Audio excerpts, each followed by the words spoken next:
ఓం నమః శివాయ. ఓం నమో నారాయణాయ.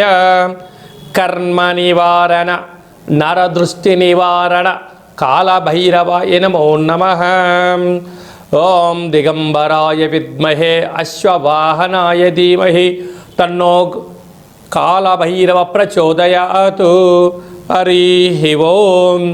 మా ఛానల్కి స్వాగతం. చూస్తున్న వీక్షకులకు ప్రేక్షకులకు ప్రియ కాళభైరవ భగవద్బంధులకి స్వాగతం పలుకుతూ మమ్మల్ని ఎంతగానో ఆదరిస్తూ ఉండబడినటువంటి ప్రియ సోదర సోదరీమణులకు, జ్యోతిష్య అభిమానులకు, హిందూ ఆధ్యాత్మిక భగవద్బంధులకి అందరికీ కూడా ముందస్తుగా ఆదివారం అమావాస్య మరియు మాఘమాస ప్రారంభకాల సమయంలో విశేషమైనటువంటి మహాసరస్వతి అమ్మవారి యొక్క జయంతి ఆశీస్సులు, రథసప్తమి, విశేషంగా భీష్మాష్టమి సందర్భంగా ఎలాంటి విధి విధానం పాటించడం వల్ల సకల గ్రహదోషాలు తొలగిపోయి నూతన ఆంగ్ల సంవత్సర ప్రారంభకాల సమయంలోనే మొదటి అమావాస్య ఆదివారం అమావాస్య సందర్భంగా ఎలాంటి ఐశ్వర్యాన్ని పొందడం వలన సకలమైనటువంటి గ్రహదోషాలు, వాస్తు, నరదృష్టి, సకల భూత ప్రేత పిచాచ బ్రహ్మర యక్షర యమదూత శాకిని డాకిని గ్రహదోషాలను తొలగించుకొని ఐశ్వర్యం పొందాలో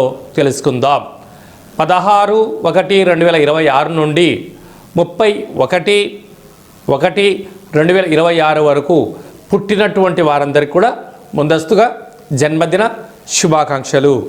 గతంలో వివాహం చేసుకున్న వారికి వివాహ వార్షికోత్సవ శుభాకాంక్షలు. ద్వాదశ రాశుల్లో గ్రహ గమనాన్ని వీక్షింపచేద్దాం.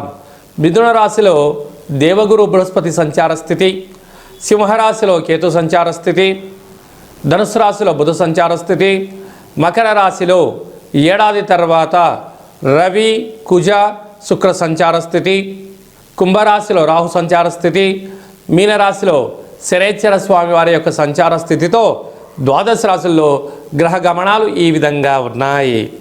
వృషభ రాశి వారికి భాగ్యస్థానంలో పంచమగ్రహ సంచార స్థితి దోషమున్నప్పుడు వృత్తులలో, ఉద్యోగాలలో, వ్యాపారాలలో, అన్యోన్య గృహస్థాశ్రమ జీవితంలో, పార్ట్నర్షిప్ వ్యవహార కార్యక్రమాలలో ఎలాంటి మెలకువలను పాటించడం వలన దోషాన్ని తొలగించుకొని ఆదివారం అమావాస్యలో సందర్భంగా ఐశ్వర్యాన్ని ఎలా పొందాలో ఈ వీడియోలో సవివరంగా సంపూర్ణంగా తెలుసుకుందాం. వృషభ రాశిలో ఏ ఏ నక్షత్రాలు వస్తాయి అనగా కృత్తికా నక్షత్రంలోని 2, 3, 4 పాదాలు, రోహిణీ నక్షత్రంలోని 4 పాదాలు, మృగశిర నక్షత్రంలోని 1, 2 పాదాలు కలిపితే వృషభ రాశి. రాశాధిపతి శుక్ర భగవానుడు. వీరికి అనంతమైనటువంటి సంపద కలగడానికి 2వ స్థానంలో గురు సంచార స్థితి యోగదాయకం. అర్ధాష్టమ కేతు, చిన్న చిన్న విషయాలకు ఆందోళన చెందనక్కర్లేదు.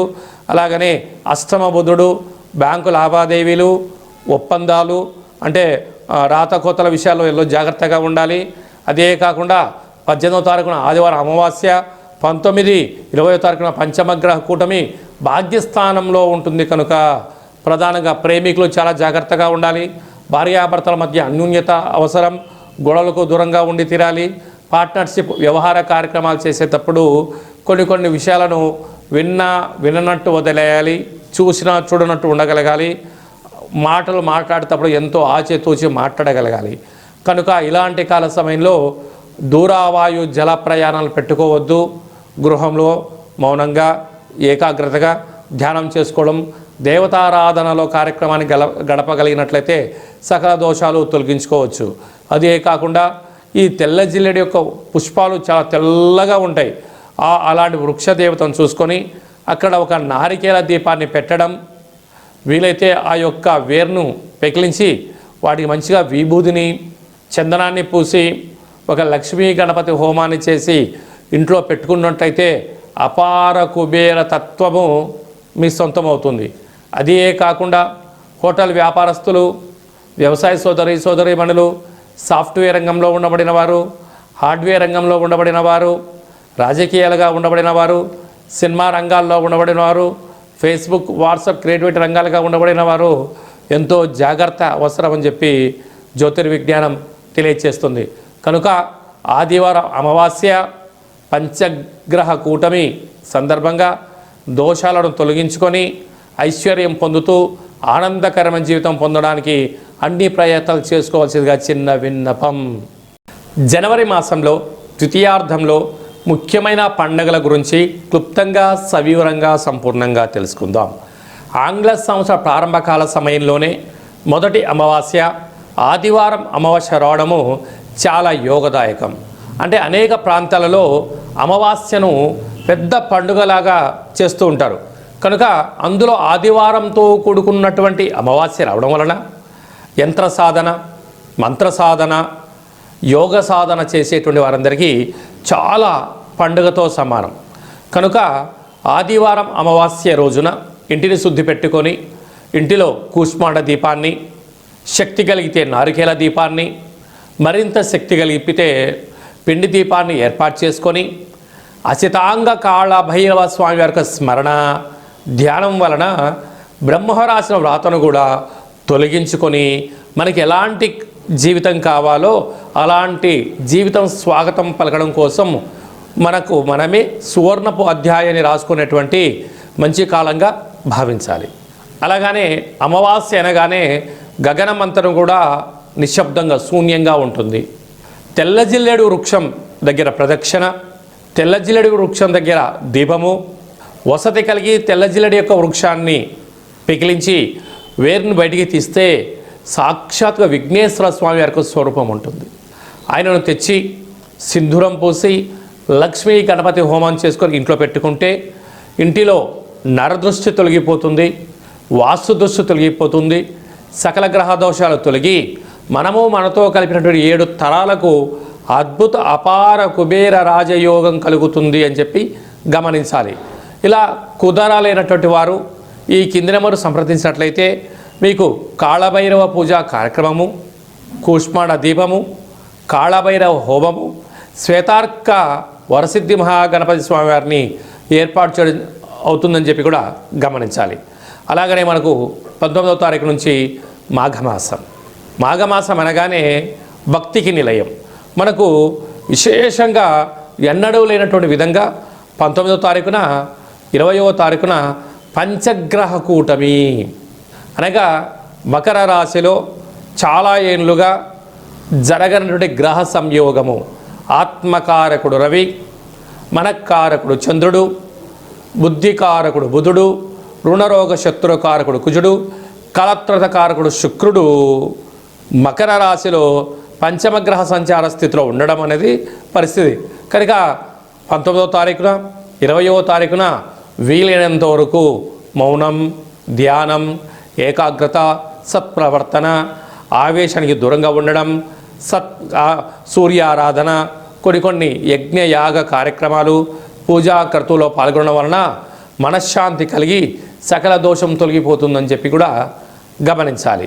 అలాగనే మనకు 23వ తారీఖున వసంత పంచమి, సరస్వతి మాత అమ్మవారి యొక్క జయంతి. కనుక 2 సంవత్సరంలో నిండి 3వ సంవత్సరం పడి 3 సంవత్సరాలు నిండన్నటువంటి అబ్బాయిలకు కానీ అమ్మాయిలకు కానీ అక్షరాభ్యాసం చేయించడానికి ఇది శుభతరుణం అని చెప్పి గమనించాలి. 25వ తారీఖున రథసప్తమి, సాక్షాత్గా భూమండలానికి వెలుగునిచ్చేటువంటి శ్రీమన్నారాయణ స్వరూపమైనటువంటి సూర్యనారాయణుడి యొక్క జయంతి. కనుక సూర్య నమస్కారం, తెల్ల జిల్లడి వృక్ష ప్రదక్షిణ, తెల్ల జిల్లడి ఆకులలో సూర్యభగవానునికి చక్కెర పొంగలి నైవేద్యంగా ఏర్పాటు చేయడం, సూర్యాసనాలు, సూర్య నమస్కారాలు. ఒక్క నమస్కారం చేస్తేనే చాలయ్యా, సంపూర్ణ ఆయురారోగ్యాలు ఇస్తాడు. కానీ అలాంటి రథసప్తమి రోజున ఒక్కొక్క రాశిలో సూర్యభగవానుడు 30 రోజులు ఉంటాడు. ప్రతిరోజు ఒక్కొక్క డిగ్రీ ప్రయాణం చేస్తూ ఉంటారు. అయితే మనకు 360 డిగ్రీలు కలిపితే సంవత్సరం అవుతుంది. కనుక మకర రాశిలో ఉండగా వచ్చినటువంటి రథసప్తమి కనుక 12 సూర్య నమస్కారాలు ఎవరైతే చేస్తారో సంవత్సరాంతము ఆయురారోగ్యాలు కలిగి సంపూర్ణ అయినటువంటి మనశ్శాంతి, దేహశుద్ధి, ఆత్మశుద్ధి, జ్ఞానశుద్ధి చేత సంపూర్ణమైనటువంటి రాజ్యాధికార ఐశ్వర్యం కలుగుతుందని చెప్పి కూడా గమనించాలి. అలాగనే 20వ తారీఖున మాఘశుద్ధ అష్టమి, భీష్మాష్టమి అంటారు. కనుక భీష్మ పితామహుడు ఎంతటి శక్తివంతుడో మనందరికీ తెలుసు. కనుక ఆ రోజు విష్ణు సహస్రనామ పారాయణ చేసిన, కపాల కాళభైరవ స్వామికి స్మరణ చేసిన సకల అష్ట కష్టాలు తొలగిపోతాయని చెప్పి గమనించాలి. కనుక రక్షించే భగవంతుడు మన చెంత ఉండగా శిక్షించేటువంటి గ్రహాలైనా, శిక్షించేటువంటి దుష్ట గ్రహాలు వాటంతటిగా అవి పారిపోతాయని చెప్పి గమనించాలి. ఇక్కడ భక్తి ముఖ్యం, సమయం ముఖ్యం, ఆరాధన ముఖ్యం అని చెప్పి కూడా గమనించాలి. కనుక ఈ యొక్క మాఘమాసంలో మీకు ఏ ఆధ్యాత్మిక సలహాలు కావాలన్నా ఈ కిందను సంప్రదించినట్లయితే కాళభైరవ పూజా కార్యక్రమాలు చేయించి ఉన్నతమైనటువంటి జీవితాన్ని స్వాగతం పలకడానికి ఏర్పాటు చేయడం జరుగుతుందని చెప్పి గమనించాలి. ఈ యొక్క పాత్ర కంచు పాత్ర, కాళభైరవ స్వామి వారి యొక్క అక్షయ పాత్ర అంటారు. ఒక్కసారి ఇలా శబ్దం చేస్తే ఓంకార శబ్దం రావడం జరుగుతుంటుంది.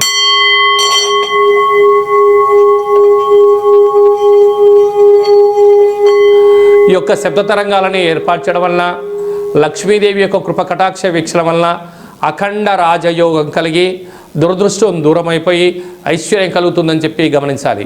ఈ అక్షయ పాత్ర, కాళభైరవ స్వామి యొక్క పూజ, 20 రకాల వస్తువులతో దిష్టి తీయించి మీకు అక్షయ పాత్ర అందజేయడం జరుగుతుంది.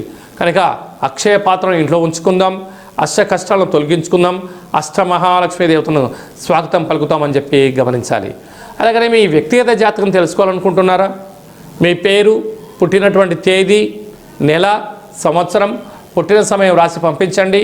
100 సంవత్సరాల జాతకాన్ని సవివరంగా సంపూర్ణంగా వ్రాసి మీరు పుట్టినప్పుడు గ్రహ గమనాలు ఎలా ఉన్నాయి, ప్రస్తుతం ఎలా ఉంటున్నాయి, భవిష్యత్తులో ఎలా ఉండబోతున్నాయో సవివరంగా సంపూర్ణంగా తెలియజేయడం జరుగుతుంది.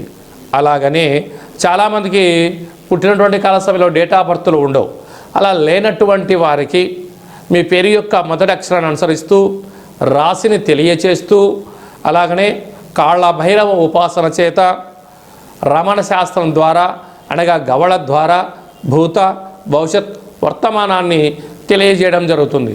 కనుక జాతకాన్ని తెలుసుకుందాం, జీవితంలో రాబోయే అడ్డంకులను తొలగించుకుందాం, చీకటిలో దీపం పెడితే వెలుగుని ఎలా ఉంటుందో జీవితాన్ని తెలుసుకొని ఐశ్వర్యప్రదాయమైన జీవితం పొందుదామని చెప్పి తెలుసుకోవడం. కనుక ఈ కింద నెంబర్ సంప్రదించి వాట్సాప్ కాల్ ద్వారా కానీ ఫోన్ ద్వారా కానీ అపాయింట్మెంట్ తీసుకొని సంప్రదించగలరు. సంపూర్ణమైనటువంటి ఆ కాళభైరవుడి యొక్క ఆశీర్వాదం వలన అఖండ లక్ష్మీ కటాక్షం కలగాలని కోరుకుంటూ ఆశీర్వచనం. ఓం ప్రణో దేవి సరస్వతి వాజేభిర్వాజినీవతి ధీనామవిత్రియవతు మహాసరస్వత్యై నమః. హరి ఓం. శతమానం భవతు శతాయు పురుష సతేంద్రియ ఆయుష్యేవేంద్రియే ప్రతిష్టతి. ధనం ధాన్యం బహుపుత్రలాభం శత సంవత్సరం దీర్ఘమాయు. సర్వే జనా సుఖినో భవంతు, లోకా సమస్తా సుఖినో భవంతు. సర్వం కాళభైరవ దేవతార్పణమస్తు. హరి ఓం. ఈ వీడియో మీకు నచ్చినట్టయితే లైక్ చేయండి, షేర్ చేయండి. అందరికన్నా ఆధ్యాత్మికమైన సలహాలు, జాతక వివరాలు అందరికన్నా ముందుగా మీరు తెలుసుకోవాలి అనుకుంటున్నట్టయితే మా ఛానల్ని సబ్స్క్రైబ్ చేసుకోండి. ఆల్ అనే బటన్ కూడా తెలియచేయండి, గంట సింబల్ ప్రెస్ చేయండి. ఈ ఆధ్యాత్మికమైన భక్తి సమాచారాన్ని భగవద్బంధువులకు, మిత్రులకు, స్నేహితులకు చేరవేయండి. హిందూ ధర్మాన్ని కాపాడండి.